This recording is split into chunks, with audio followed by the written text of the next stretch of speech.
Hello বন্ধুরা, আমি ঘরের থেকে এখন বেরোচ্ছি, বাড়িতে যাচ্ছি।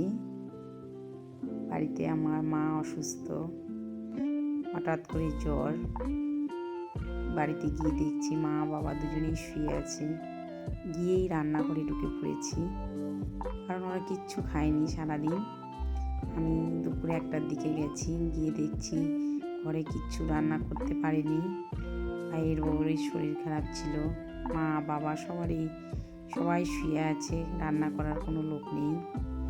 আমি গিয়েই রান্না শুরু করে দিয়েছি। সবজি ভাত একটা করে ওদের দিয়েছি। তারপরে আবার বাইরের থেকে একটু ঘুরে দেখছি ওদের প্রাকৃতিক কত সুন্দর গাছ লাগিয়েছে মা, ফুলের গাছ, বেগুনের গাছ, আরও অনেক কিছু গাছ লাগিয়েছে। তারপর বাগানে এত সুন্দর ওদের বাগানের উপর এত সুন্দর প্রাকৃতিক পরিবেশ সুন্দর। সেখানে ধান গাছ কাটা হয়ে গেছে। বাগানের উপরে অনেক বাদুড় ঘুরছে, উঠছে। বাদুড়গুলো ওদের বাগানে থাকে একটা উঁচু গাছে। সেই বাদুড়গুলো আকাশ একটু মেঘলার জন্য উড়ে উড়ে ঘুরছে, দেখছি আমি। ওখানে গিয়ে আমি দাঁড়িয়ে আছি। তাই খুব ভালো লাগলো বলে ভিডিওটা করে